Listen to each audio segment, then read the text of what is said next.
নমস্কার, কেমন আছেন সবাই? আশা করি ভালো আছেন, সুস্থ আছেন। সোমা ভিলেজ লাইফস্টাইলের আবারও একটা নতুন ব্লগে আপনাদের সবাইকে স্বাগত।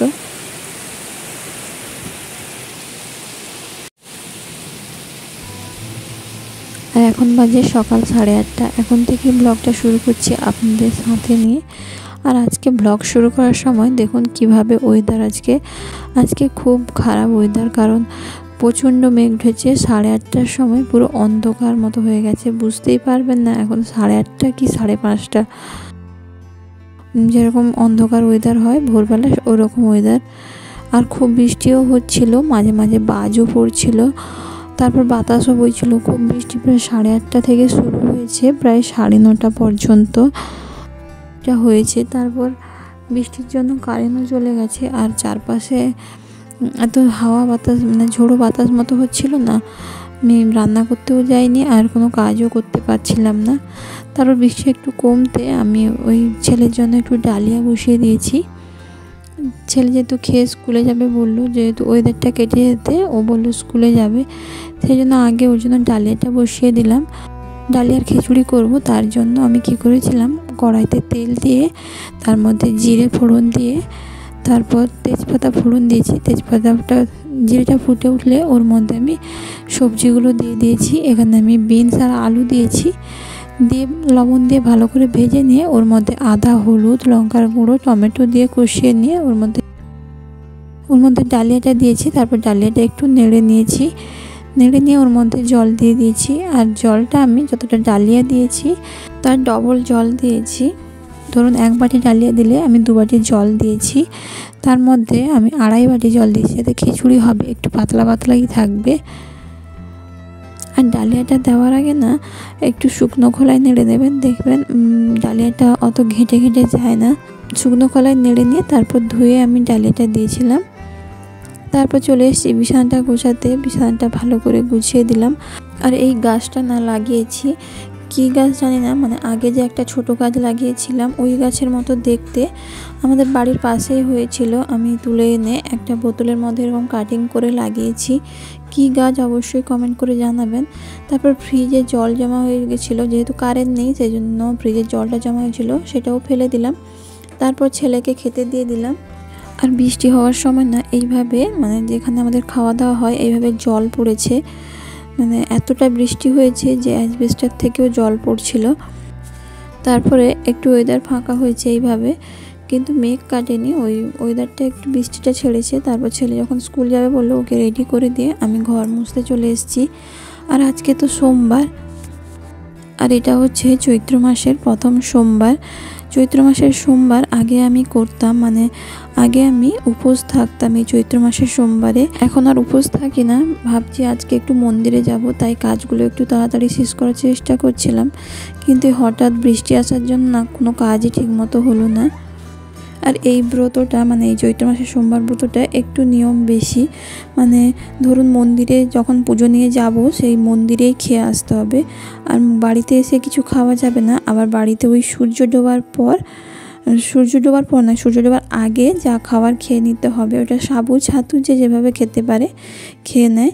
আর কিন্তু সারাদিন খাওয়া হয় না। কিন্তু অন্যান্য ব্রত কি পুজো করে আর দেওয়ার পর ফল আহার করুক, সাবু আহার করুক, সেটা করতে পারে, কিন্তু এতে একটু নিয়ম বেশি।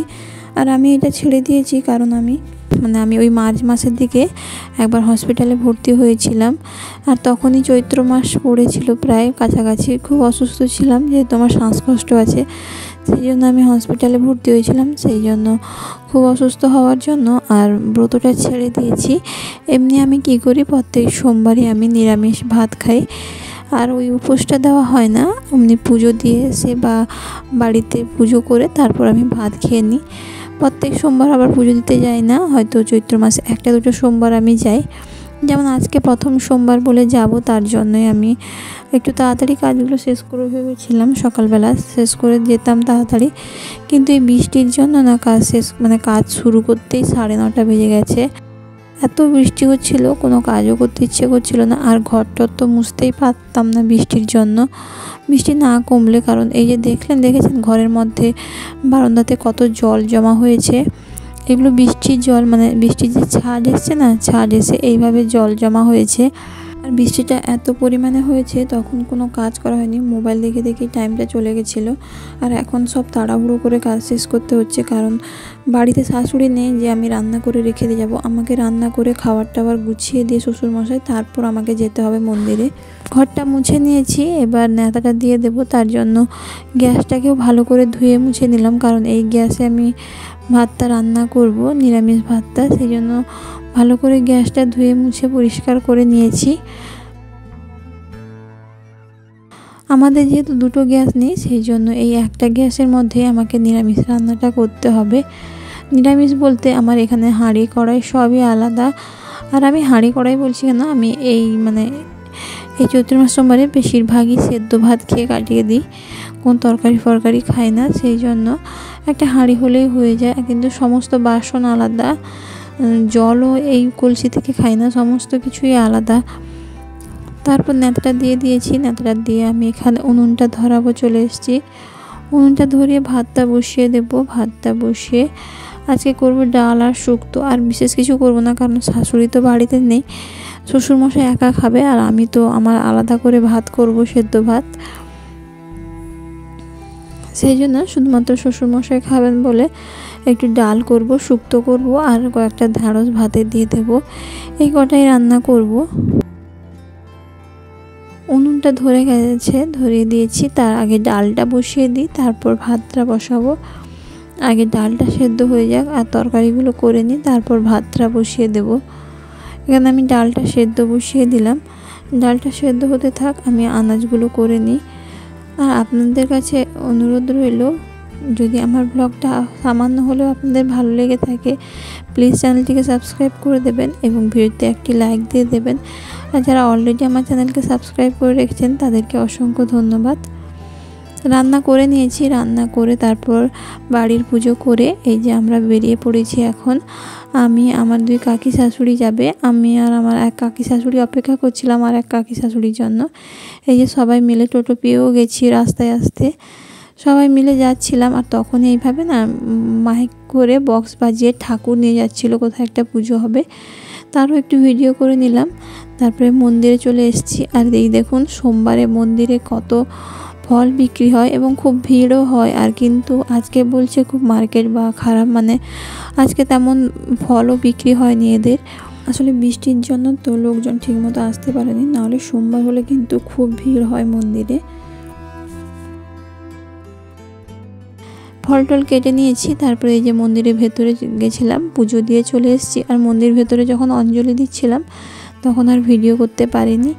আর এখানে একটা শিবলিঙ্গ আর একটা এইভাবে পাথরের মূর্তি ছিল, এরকম একটা বড় পাথরের উপর চোখ আঁকা ছিল।